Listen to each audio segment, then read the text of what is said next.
Hello students, last time हम लोग पढ़े थे मैथमेटिकल लॉजिक और पिछले वीडियो में हम लोगों ने एक्सरसाइज 1.9 खत्म कर लिया था। In this video we are going to start the last exercise of this chapter, that is exercise 1.10। इस वीडियो में हम लोग एक्सरसाइज 1.10 स्टार्ट करेंगे, जो कि अपने पूरे चैप्टर का लास्ट एक्सरसाइज है। और इन द एक्सरसाइज, और मैं बता रहा हूँ, सबसे आसान एक्सरसाइज है। मैं जितनी भी एक्सरसाइज तुमने अभी तक पढ़े ना, वैसे तो सभी आसान थे, पर ये भी एक्सरसाइज बहुत आसान है। इन एक्सरसाइज 1.10 करने से पहले हम लोगों को कुछ कॉन्सेप्ट्स हैं जो 1.10 में यूज़ होंगे, उसको समझना पड़ेगा। 1.10 के अंदर हम लोग करने के वाले मालूम है। 1.10 के पूरे एक्सरसाइज में ना, यहाँ पर ज़रा ध्यान देना, तुम लोगों को कुछ क्वेश्चंस दिए जाएंगे। कुछ क्या दिए जाएंगे? क्वेश्चंस, या फिर मैं बोलूँ तुमको ना कुछ स्टेटमेंट दिए जाएंगे। पूरे 1.10 में मैं बोलता हूँ तुमको क्या दिए जाएंगे? कुछ स्टेटमेंट्स, वो तुमको गिवन होंगे। तुमको करना क्या मालूम है? तुमको सबसे पहली चीज़ तो इस स्टेटमेंट का यूज़ करके एक वेन डायग्राम बनाना है। अब जिन बच्चों को नहीं पता कि वेन डायग्राम क्या होता है या फिर कैसे बनाते हैं, डोंट वरी, इस वीडियो में हम लोग वो सब कवर करेंगे कि वेन डायग्राम क्या है और कैसे बनेगा। और उसी स्टेटमेंट का अपने को ट्रुथ स्टेटमेंट भी लिखना पड़ेगा। क्या लिखना पड़ेगा? Truth statement. एक स्टेटमेंट लिखना पड़ेगा जिसको हम लोग बोलते हैं ट्रुथ स्टेटमेंट। अरे ट्रुथ स्टेटमेंट क्या होता है जब हम लोग पढ़ेंगे तब देखेंगे। फिलहाल बस इतना समझो, तुमको पूरे एक्सरसाइज में स्टेटमेंट लिख के देगा, बोलेगा सबसे पहले तो उसका वेन डायग्राम बनाओ, फिर उसका ट्रुथ स्टेटमेंट लिखो। पहले वेन डायग्राम बनाओ, फिर क्या लिखो? Truth statement. और ये दोनों ही हम लोग 1 बाय 1 करके पहले सीख लेते हैं। पहले let us study Venn diagram क्या होता है, कैसे बनाते हैं, उसी के साथ में पढ़ेंगे ट्रुथ स्टेटमेंट क्या होता है, कैसे लिखते हैं, और बस उसके बाद एक्सरसाइज स्टार्ट करेंगे। तो चलो स्टार्ट करते हैं। देखो समझो पहले इस चीज़ को कि मैं तुमको क्या बता रहा हूँ। पहले बात करते, देखो वेन डायग्राम की। किसकी बात कर लेते हैं? वेन डायग्राम की। व्हाट इज़ वेन डायग्राम, कि वेन डायग्राम होता क्या है। तुमने ना अगर 9th स्टैंडर्ड में एक चैप्टर पढ़ा होगा, सेट्स। कौन सा चैप्टर? सेट्स। सेट में क्या होता था, हम लोग पढ़ते थे कि दुनिया में जब भी कुछ चीज़ों का ग्रुप बनता है तो उसको सेट बोलते हैं। जैसे कपड़ों का सेट होता है, मेकअप का सेट होता है ना, जैसे कैमरा सेट होता है, लोगों के पास मोबाइल का सेट होता है, पेन का एक सेट होता है, बहुत सारे पेन को रख दिया। हम लोगों ने पढ़ा था सेट यानी ग्रुप। सेट यानी क्या होता है? ग्रुप। पढ़े थे हम लोगों ने। ग्रुप ऑफ एनीथिंग, किसी भी चीज़ों का ग्रुप बना दो, उसको हम लोग क्या बोलेंगे? सेट बोलेंगे। इतना हम लोगों ने पढ़ा था 9th स्टैंडर्ड में। वेन डायग्राम पता है क्या होता है? जब हम लोग इन्हीं सेट्स को डायग्राम में बनाने की, डायग्राम के थ्रू रिप्रेजेंट करने की कोशिश करते हैं तो उनको क्या बोला जाता है? सेट। उनको क्या बोला जाता है? सेट। जैसे कि मैंने क्या बोला, देखो जरा ध्यान से। जैसे मैंने बोल दिया कि मान लो A is a set of all human beings. A is a set of all human beings. A एक सेट है जिसमें सारे ह्यूमन बींग आते हैं। तो पता है वेन डायग्राम में इसको कैसे बनाया जाएगा? इसको बनाया जाएगा बाय यूजिंग अ रेक्टेंगल। इसको हम लोग कैसे बनाएंगे? By using a rectangle. अच्छा, रेक्टेंगल क्यों बनाया मालूम है? वेन डायग्राम में रेक्टेंगल डिनोट करता है यूनिवर्सल सेट को। रेक्टेंगल किसको डिनोट करता है? Rectangle denotes N universal set जिसके अंदर सब आ जाते हैं, जिसके अंदर सब आ जाते हैं। तो मैंने यहाँ पर क्या लिखा कि A is a set of all human beings. A एक ऐसा सेट है जिसमें सारे ह्यूमन बींग्स है, इसीलिए जो ए है उसको कैसे शो करेंगे? रेक्टेंगल से, क्योंकि यूनिवर्सल सेट है ना। यूनिवर्सल सेट मतलब क्या? जिसमें सब आ जाए। मैंने क्या बोला? ए एक ऐसा सेट है जिसमें सारे ह्यूमन बींग्स हैं। तो ए जो सेट है उसको हम लोग किससे डिनोट करेंगे? एक रेक्टेंगल से। एक रेक्टेंगल बनाएंगे, यहाँ पे कोने में लिख देंगे ए। क्या लिख देंगे कोने में? ए। अच्छा, अगर मैं इधर ही बोल दूं यहाँ पर कि B is a set, B एक सेट है of rich persons.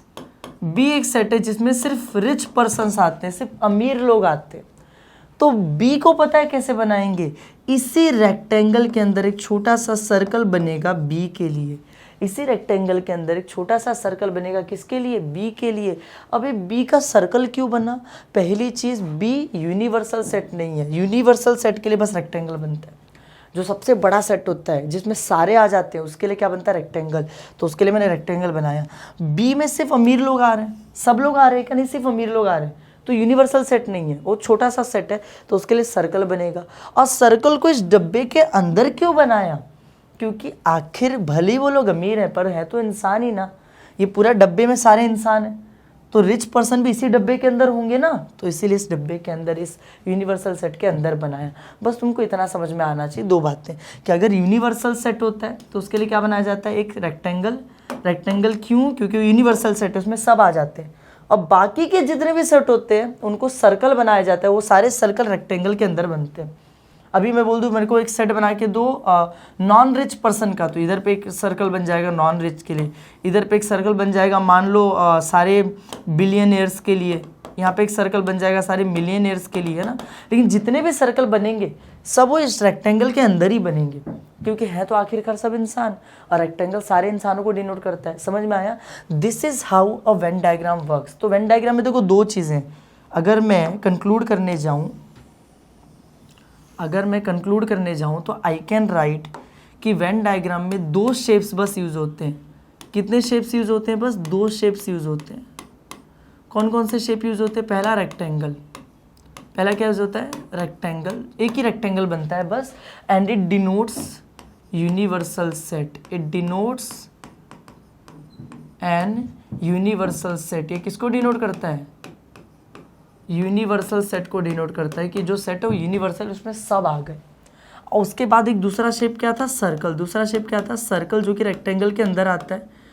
It denotes smaller sets. ये क्या करता है?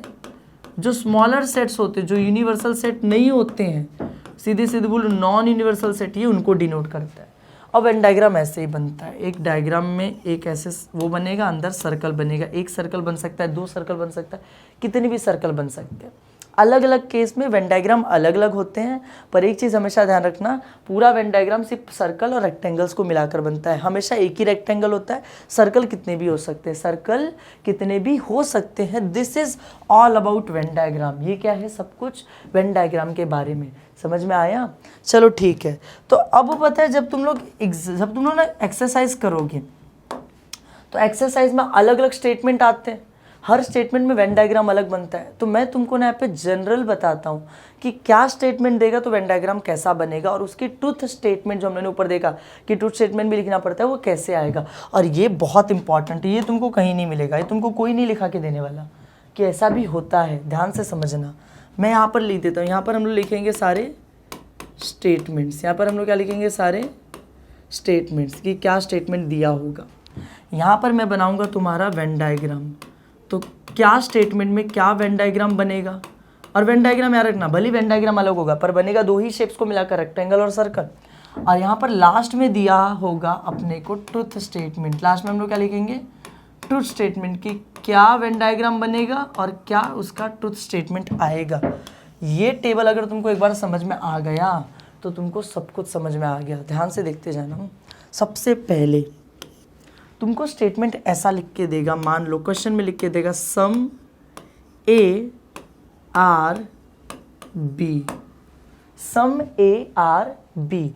अब तुमको स्टेटमेंट ऐसा नहीं लिख के देगा सम ए आर बी, यहाँ पे ए की जगह कुछ और कुछ लिखा होगा, बी की जगह भी कुछ लिखा होगा। मान लो एग्जाम्पल के लिए मैं बताता, ऐसा लिख के देगा some rectangle are circle, some triangle are rectangle, some human beings are poor, some human beings are rich. लेकिन यहाँ पर कुछ ना कुछ तो लिखा होगा ए की जगह पे, कुछ ना कुछ तो लिखा होगा बी की जगह पर। समझ में आया? अब मान लो यहाँ पर लिखा है ऐसे some human beings are rich, तो जो ह्यूमन बींग है वो कौन है? वो अपना ए है, और जो रिच है वो अपना क्या है? बी है। ह्यूमन बींग क्या है? ए है, और रिच क्या अपना? बी है। समझ में आया? यहाँ पे कुछ भी लिख के दे सकते हैं। यहाँ पे लिख सम रेक्टेंगल आर स्क्वायर, तो रेक्टेंगल अपने लिए ए है, स्क्वायर अपने लिए क्या है? बी है। ऐसा स्टेटमेंट अपने को लिख के देगा। तो वेन डायग्राम पता है कैसे बनेगा? वेन डायग्राम लोग ऐसे बनाएंगे, we will create a rectangle, एक रेक्टेंगल बनाएंगे, अपना यूनिवर्सल सेट है। कौन सा सेट है? अपना यू, ये यानी कि यूनिवर्सल सेट।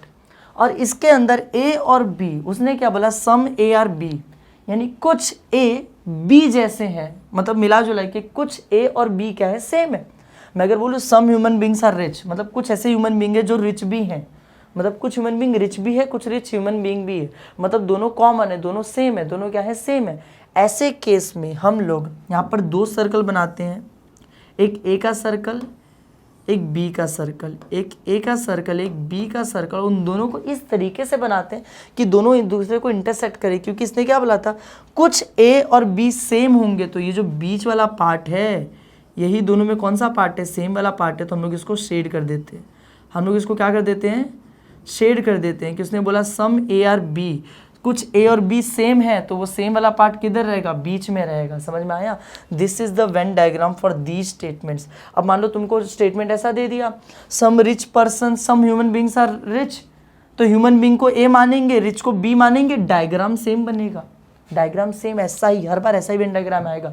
अगर ऐसा स्टेटमेंट दिया तो वेन डायग्राम पक्का यही आने वाला है। समझ में आया? एकदम कंफर्म, डिट्टो। और उसका ट्रुथ वैल्यू, ट्रूथ स्टेटमेंट क्या लिखते हैं इसके लिए? ट्रुथ स्टेटमेंट पता है कैसे लिखा जाता है? हम लोगों को पता चला कि ए और बी में कुछ तो सेम है। ये स्टेटमेंट पढ़ के समझ में आ रहा है कि ए और बी में कुछ तो सेम है। कुछ तो सेम है इसका मतलब क्या, कि इनका जो इंटरसेक्शन है, इनका जो इंटरसेक्शन, ध्यान से सुनना, अगर मैं ऐसा लिखूँ ए, यहाँ पर एन बना के बी लिखूँ, ये जो एन सिंबल है ना, एन जैसा, ये सिंबल है इंटरसेक्शन का। सिंबल किसका है? इंटरसेक्शन का सिंबल है। मैं इसको वहाँ पे साइड में लिखा देता हूँ। देखो ये सिंबल किसका है? ये सिंबल होता है इंटरसेक्शन का। अगर तुम लोगों ने कभी सेट चैप्टर पढ़ा हो तो this symbol is of intersection. Intersection का मतलब होता है कॉमन, यानी कि ऐसी कोई चीज़ जो दोनों में कॉमन है, दोनों में सेम है। तो मुझे इतना पता है कि दोनों में कुछ तो सेम है, दोनों में कुछ तो सेम है। मतलब ए इंटरसेक्शन बी जो है, it can not be null, it is not equal to null. Null मतलब क्या होता है कि कुछ भी सेम नहीं होगा। अगर मैं ऐसा लिखूँ तो चलेगा क्या कि A intersection B is equals to null, मतलब ए और बी में इंटरसेक्शन जीरो है, कुछ भी सेम नहीं है, चलेगा क्या? नहीं, यहाँ पे लिखा था कुछ ए और बी में सेम तो है, और यहाँ पर भी दिख रहा है ए और बी में कुछ तो सेम है, मतलब intersection is not equal to null. तुमको याद करना है इस स्टेटमेंट को कि कभी भी अगर ऐसा स्टेटमेंट पूछा सम ए आर बी, तो ट्रुथ वेन डायग्राम ऐसा बनेगा और ट्रुथ स्टेटमेंट क्या लिखी जाएगी? A intersection B is not equal to zero. समझ में आया क्या? चलो चलते हैं अपने सेकेंड टाइप की तरफ। कभी कभी ऐसा लिख के देगा, लिखेगा no A are B.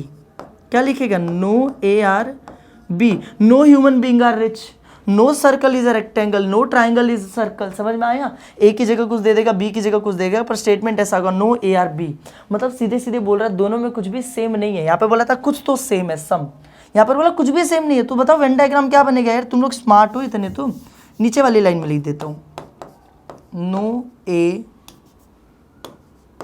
R B, कुछ भी सेम नहीं। जब कुछ सेम था तो दोनों को थोड़ा सा हम लोग इंटरसेक्ट करा देते थे। अब जब कुछ भी सेम नहीं है तो पहले एक डब्बा बनाएंगे। ये डब्बा किसका? यूनिवर्सल सेट का, जिसको हम लोग लिखेंगे यू। यहाँ पे दो सर्कल बनाएंगे ए और बी। इस बार दोनों एक दूसरे से थोड़ा भी टच नहीं होंगे। क्यों? क्योंकि नो ए आर बी, ए और बी में कुछ भी सेम नहीं है, ए और बी में कुछ भी सेम नहीं है, और इसलिए शेड किसी को करना पड़ेगा क्या? नहीं, जब कुछ सेम ही नहीं तो शेड किसको करोगे? समझ में आया? अच्छा, ट्रूथ स्टेटमेंट क्या लिखेंगे? इस बार कुछ भी सेम नहीं है ना, तो इस बार A intersection B is equals to null. Null मतलब जीरो, कुछ भी सेम नहीं है। समझा? इंटरसेक्शन यानी सेम, कॉमन, दोनों में कुछ कॉमन है क्या? नहीं है, तो नल। वहाँ पर सेम था इसलिए नॉट इक्वल टू नल। समझ में आया? वो उसका ट्रुथ स्टेटमेंट है जो तुमको क्या करना पड़ेगा? याद रखना पड़ेगा। समझ में आया? और यार इतना लॉजिकल तो है, इतना याद रखने की ज़रूरत भी नहीं है।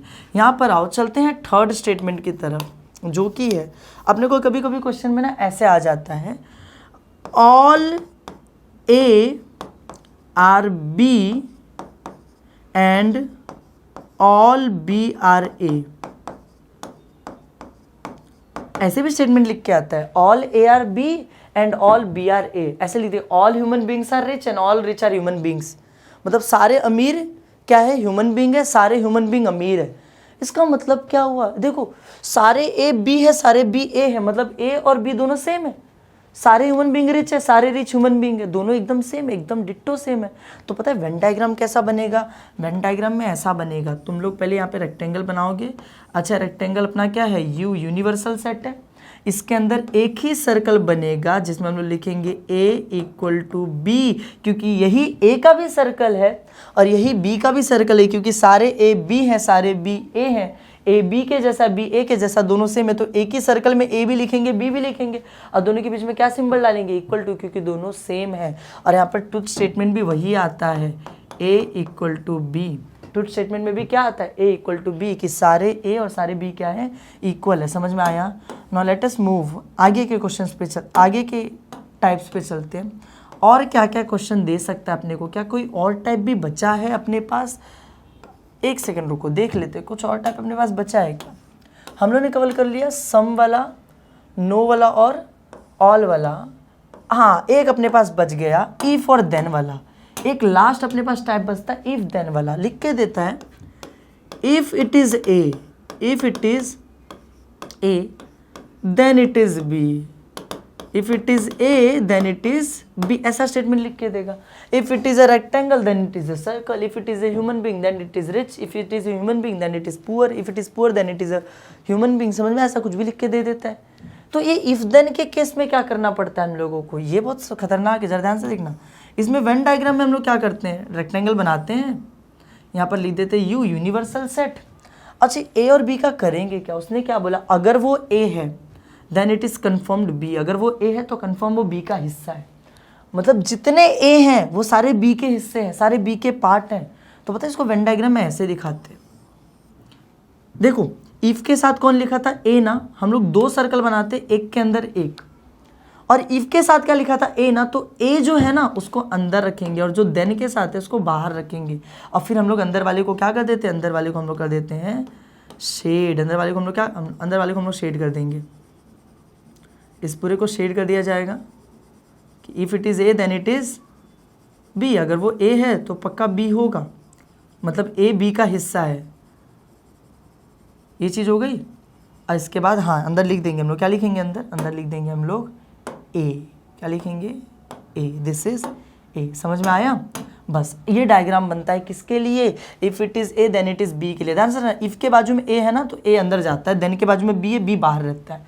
समझ में आया, ये वेन डायग्राम है। अच्छा, ट्रूथ स्टेटमेंट क्या आता है, truth statement is very simple. इसमें ट्रूथ स्टेटमेंट ऐसा लिखते ए, यहाँ पर ये सिंबल बी, क्या लिखते हैं हम लोग, ए इज सबसेट ऑफ बी। क्या लिखते हैं, ए इज सबसेट ऑफ बी। ये जो सिंबल है ऊपर लिखा देता हूँ, ये जो सिंबल है ये किसका सिंबल है, सबसेट का सिंबल है। किसका सिंबल है, सबसेट का सिंबल है। This is symbol of subset. अच्छा, सबसेट मतलब क्या, छोटा सा हिस्सा, बड़े सेट का छोटा सा हिस्सा।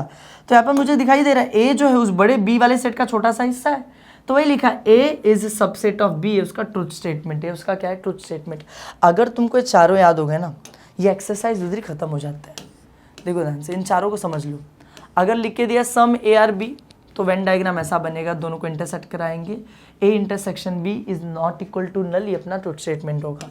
अगर ऐसा बन रहा है नो ए आर बी, तो उस बार दोनों का अलग अलग होगा, इंटरसेक्शन भी नल हो जाएगा क्योंकि दोनों में कुछ भी सेम नहीं है। अगर ऐसा लिखा all A are B all B are A, तो दोनों एक ही सर्कल में आ जाएंगे, A is equals to B, truth statement हो जाएगा। If it is A then it is B, तो ए बी का छोटा सा हिस्सा होता है, उस टाइम पे हम लोग लिखते A is subset of B, truth statement में। समझ में आया। ये सब कुछ लिख के रख लो फटाफट। देखो इसको क्या कर लेना मालूम है, देखो एक बार इसका स्क्रीनशॉट ले लो, इसको लिख के रख लो, उसके बाद एक बार इसका स्क्रीनशॉट ले लो, इसको लिख के रख लो, ये सब लिख के रख लो बुक के अंदर, बस खत्म। एक्सरसाइज तो ऐसे ऐसे चुटकी बजाएंगे खत्म हो जाएगा एक्सरसाइज। देखो फटाफट कुछ क्वेश्चंस होंगे, तुरंत तुरंत हम लोग खत्म करते जाएंगे। लेकिन हाँ, लिखने का पैटर्न देखो, लिखा कैसे जाता है, जैसे लिखना सिखा रहा हूँ वैसे लिखना सीख लो। समझ में आया। चलो यहाँ पर देखो, चलते हैं। देखो लिखा represent the following in the Venn diagram. वही बातें यार, वेन डायग्राम बनाना होता है, ट्रूथ स्टेटमेंट हर बार वही करना होता है, क्वेश्चन में कुछ भी दे दे करना वही रहता है। तो हम लोग स्टार्ट करते हैं फर्स्ट क्वेश्चन। लिखना कैसे होता है, क्या डायरेक्टली अपने को वेन डायग्राम बना देना है, डायरेक्टली ट्रूथ स्टेटमेंट लिख देना, नहीं। पहले कुछ एजम्पशंस लिखने पड़ते हैं, लिखना पड़ता है लेट। क्या लिखना पड़ता है, लेट। कुछ एजम्पशंस लिखने पड़ते हैं। यहाँ पर देखो क्या लिखा है, some hard working students are obedient. Some hard working students are obedient.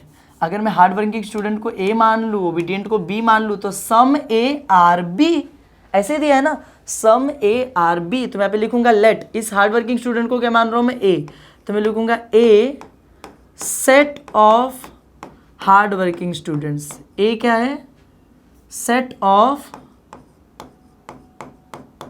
Hard working students है। अच्छा बी क्या है, बी क्या है मेरा, बी मेरा ओबीडियंट स्टूडेंट है, तो मैं लिखूंगा B set of obedient student.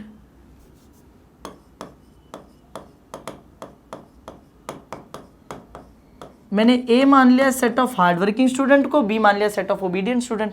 Some A are B, तो ये ए ये बी मान लिया। समझ में आया इतना। और उसके बाद हाँ एक और एजम्पशन लिखते हैं, यू जो है इसको लिख दो यूनिवर्सल सेट। यू में पता है बस इतना भी लिख दोगे ना तुम लोग, universal set, it is more than enough.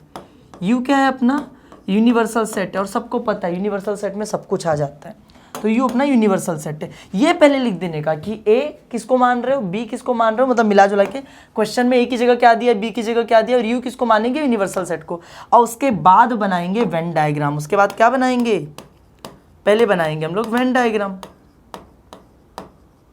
तो यहां पर देखो कौन सा स्टेटमेंट है, स्टेटमेंट है सम ए आर बी। अभी भी पढ़े थे, यहां पर देखे थे पीछे क्या बताया था तुम लोगों को, सम ए आर बी का वेन डायग्राम कैसे बनता है, ऐसा सेम इसको कॉपी पेस्ट कर दो, यही वेन डायग्राम, यही ट्रुथ स्टेटमेंट वहाँ पे क्या कर देना है, अपने को कॉपी पेस्ट कर देना है। तो मैं यहाँ पर लिखूंगा वेन डायग्राम है, वेन डायग्राम बना दूंगा यहाँ पर, एक यूनिवर्सल सेट यू, इसके अंदर एक सर्कल ए का, इसके अंदर एक सर्कल बी का, और ये जो बीच वाला पार्ट है इसको क्या कर दिया मैंने, शेड कर दिया। उतना मैंने बोला था इसको शेड कर देना, बहुत मेहनत करनी पड़ती है शेड करने में, तुम लोग आसान से हो जाएगा ना, पेन पेंसिल रहेगा तुम्हारे पास, कुछ हो गया ख़त्म, ये वेन डायग्राम बन गया। अच्छा वेन डायग्राम बनाने के बाद क्या ट्रुथ स्टेटमेंट भी तो लिखना पड़ता है ना, तो ट्रुथ स्टेटमेंट भी लिखो ना। चलो ट्रुथ स्टेटमेंट, ट्रुथ स्टेटमेंट क्या है बताओ मुझे ज़रा, अभी बताया था ना, ए इंटरसेक्शन बी, देखो खुद से बनाने की कोशिश करो,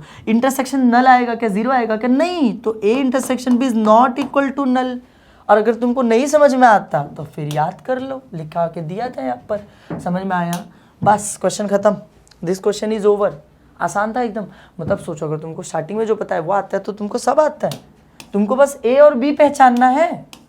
यहाँ पर देखो क्या लिखा है, लिखा है no circles are polygons, no circles are polygon, ये सर्कल मेरे लिए क्या है ए, ये पॉलीगॉन मेरे लिए क्या है B, no A are B, no A are B. तो सबसे पहले स्टार्ट कहाँ से करेंगे सोल्यूशन, स्टार्ट करेंगे लेट, ये जो सर्कल इसको ए मानेंगे तो मैं लिखूंगा ए किसको माना, set of all circles, set of all circle.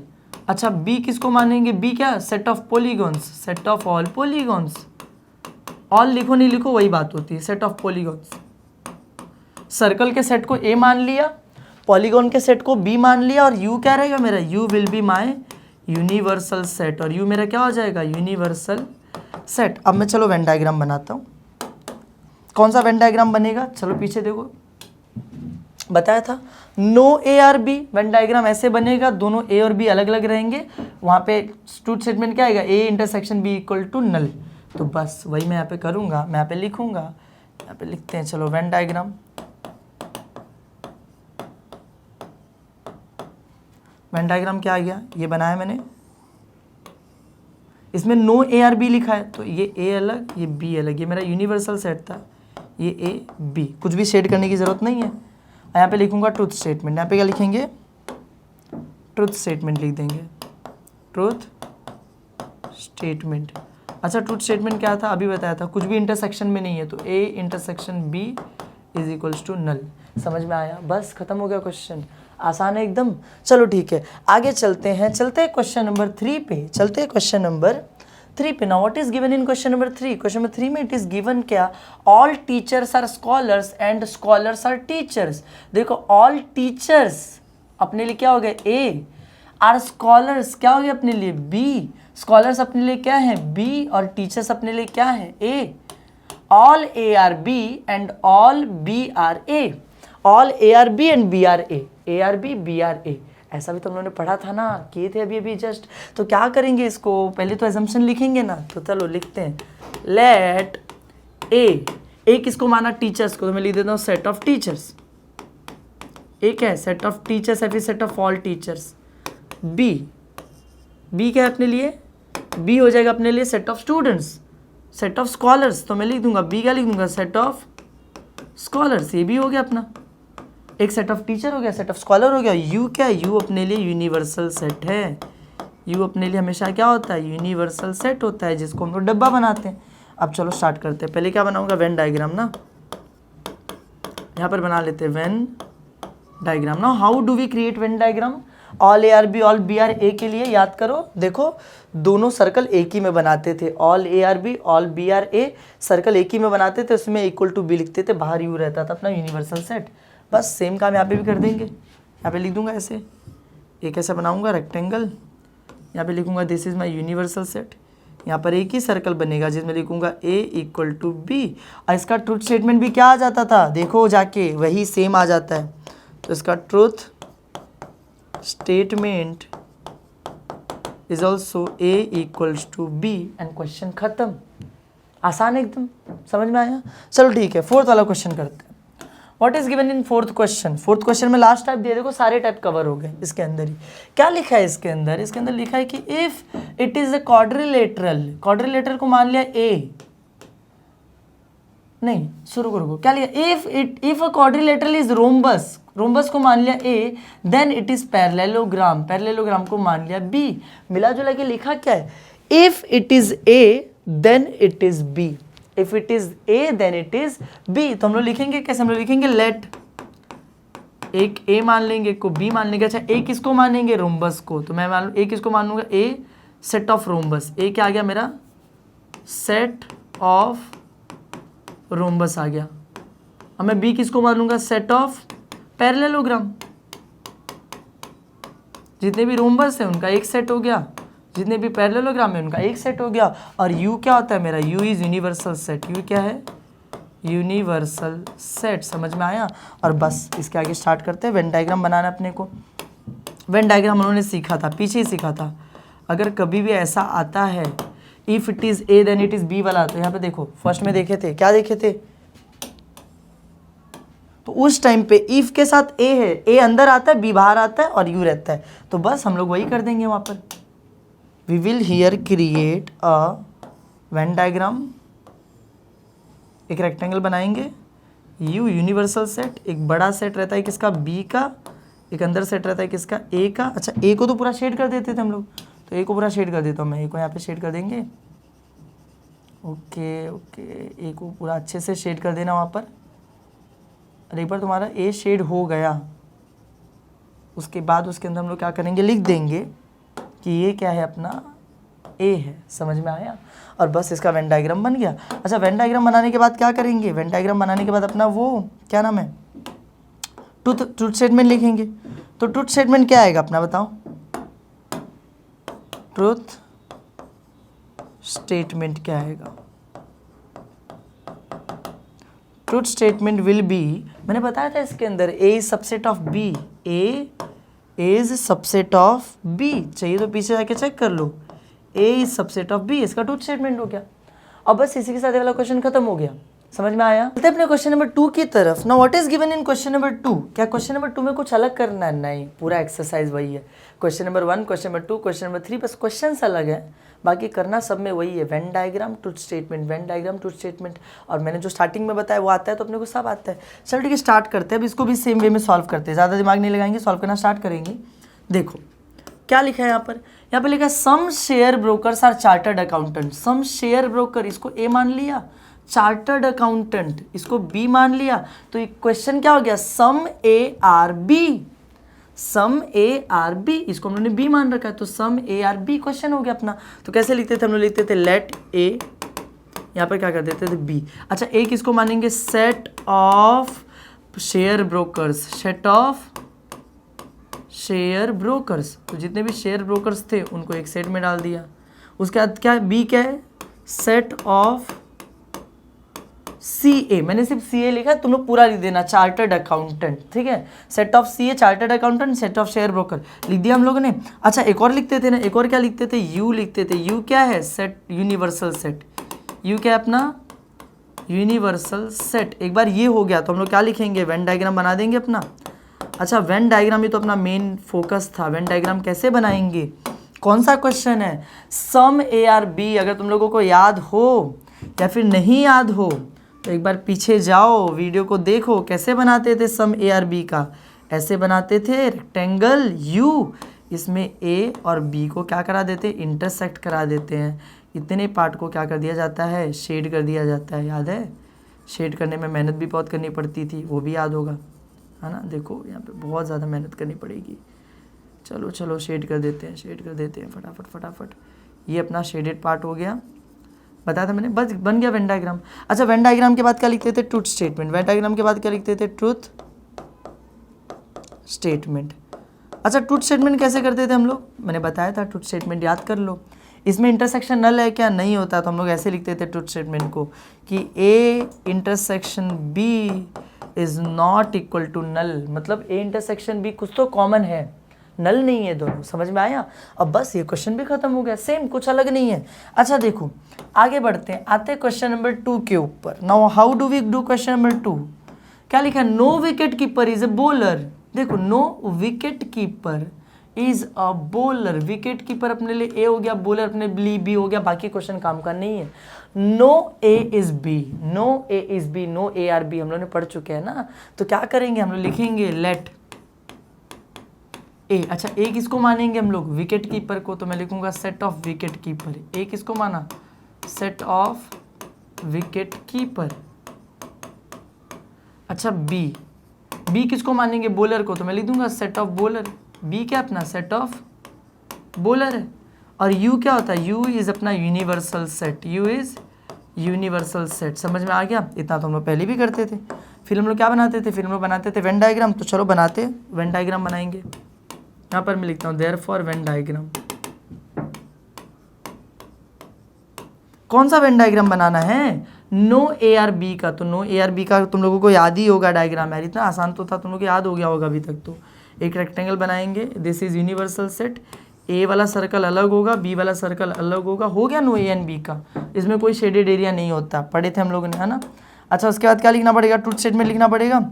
लिख देते हैं यहाँ पर देयरफॉर ट्रुथ स्टेटमेंट भी लिख देते हैं, ट्रुथ स्टेटमेंट। अच्छा इसमें ट्रुथ स्टेटमेंट क्या आता था, नो ए आर बी बोला ना, तो ए इंटरसेक्शन बी क्या आ जाएगा, नल, क्योंकि दोनों में कुछ भी कॉमन नहीं है, मतलब उन दोनों का इंटरसेक्शन क्या है, नल है। समझ में आया? ट्रुथ स्टेटमेंट हमने पढ़ा था, याद रखा था, पहले ही पढ़ चुके ऐसा। ये भी खत्म हो गया। चलते हैं आगे के क्वेश्चंस पे। क्वेश्चन नंबर 2 खत्म हो गया, क्वेश्चन नंबर 3 स्टार्ट हो गया, और ये भी सेम है। देखो क्वेश्चन नंबर 1 भी खत्म हो गया, 2 भी खत्म हो गया, मुश्किल से 5-10 मिनट हम लोगों ने किया है स्टार्ट। चलो ठीक है, इसको भी करते हैं। देखो यहाँ पर क्या होगा, क्या लिखा है, some non resident Indians are not rich. Non resident Indian A, ये नॉन रिच अपने लिए बी हो गए, तो मैं क्या लिखूंगा, let A some A are B. A किसको मानूंगा, set of non resident Indians, NRI, non resident Indian समझते हो ना, एनआरआई को बोलते हैं। ये हो गया। अच्छा बी क्या रहेगा, set of non rich persons, जो लोग अमीर नहीं हैं उनका एक सेट, वो हो गया। समझ में आया? अच्छा अब करते हैं, अब बनाएंगे यू क्या, यूनिवर्सल सेट, यू क्या है, यूनिवर्सल सेट। अब चलो बनाते हैं वेन डायग्राम। पहले क्या बनाएंगे, वेन डायग्राम। तो how do we create Venn diagram, इसमें एक रेक्टेंगल बनेगा। अच्छा रेक्टेंगल के अंदर क्या करेंगे, ये यू यूनिवर्सल सेट है, यहाँ पे 2 सर्कल रहेंगे। सम ए आर बी में क्या होता था, 2 सर्कल बनते थे, एक ए और एक बी, बीच के एरिया को क्या करना पड़ता था, अपने को शेड करना पड़ता था, और बस हो गया काम खत्म, डन हो गया। और उसके बाद ट्रुथ स्टेटमेंट लिखेंगे। क्या लिखेंगे इसके बाद, truth statement, truth statement. Truth statement मैंने बताया था तुम लोग को, इसका क्या आएगा, A intersection B is not equal to null, क्योंकि इनमें कुछ तो कॉमन है। नल कब होता है, जब कॉमन नहीं रहता, इसलिए नॉट इक्वल टू नल। अच्छा पता है कुछ लोग ना इस क्वेश्चन को, ये जो एक क्वेश्चन है ना, इसको अलग तरीके से सॉल्व करते हैं, अलग तरीके से सॉल्व करते हैं। मतलब क्या, वो लोग ए मानते हैं set of non resident of Indian, B मानते हैं सेट ऑफ रिच पर्सन को, बी किसको मानते हैं, सेट ऑफ रिच पर्सन को। तो यहाँ पे जो डायग्राम बनता है चेंज हो जाता है। तो मैं क्या बोल रहा हूँ, अपनी मर्जी है, हम लोग रिच पर्सन को अगर सेट मानेंगे तो डायग्राम बदल जाएगा, लेकिन मैं बोल रहा हूँ क्यों, बिना मतलब क्यों कॉम्प्लिकेट करेंगे हम लोग क्वेश्चंस को। नॉन रेसिडेंट को जैसे ए मान लिया, वैसे नॉन रिच को बी मान लो, फिर डायग्राम सेम ऐसे ही बनेगा, आंसर सेम ऐसा ही आएगा। समझ में आया? This is also right. अगर तुम वो करना चाहते हो जो वो करते, वो भी राइट है। बस इसलिए बता रहा हूँ कि तुम लोग ऐसा नहीं बोलो कि अरे हम लोगों को तो अलग पढ़ाया गया है, आप अलग पढ़ा रहे हो। वही चीज़ है, तुम्हारी मर्जी है, तुम नॉन रिच को भी बी मान सकते हो, तुम रिच को भी बी मान सकते हो, उस हिसाब से नीचे का आंसर बदल जाएगा। समझ में आया? अच्छा चलो इसको करते हैं। No circle is rectangle, no circle, circle को ए मान लिया, रेक्टेंगल को बी मान लिया, नो ए इज बी। चलो लेट ए किसको माना, सेट ऑफ सर्कल्स, ठीक है। बी किसको माना, सेट ऑफ रेक्टेंगल्स, समझे।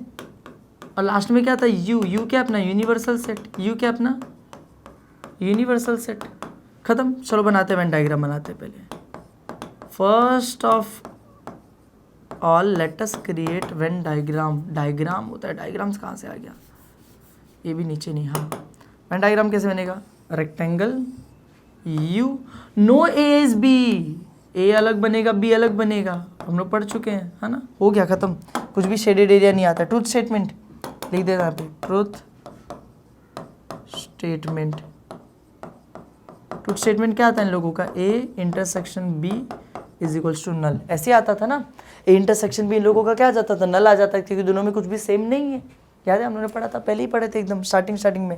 अब बस ये क्वेश्चन भी खत्म हो गया। Now this is your last question, इस एक्सरसाइज का लास्ट क्वेश्चन, फर्स्ट भी कर लिए, सेकंड भी कर लिए, थर्ड का भी थर्ड कर रहे हैं हम लोग, लास्ट।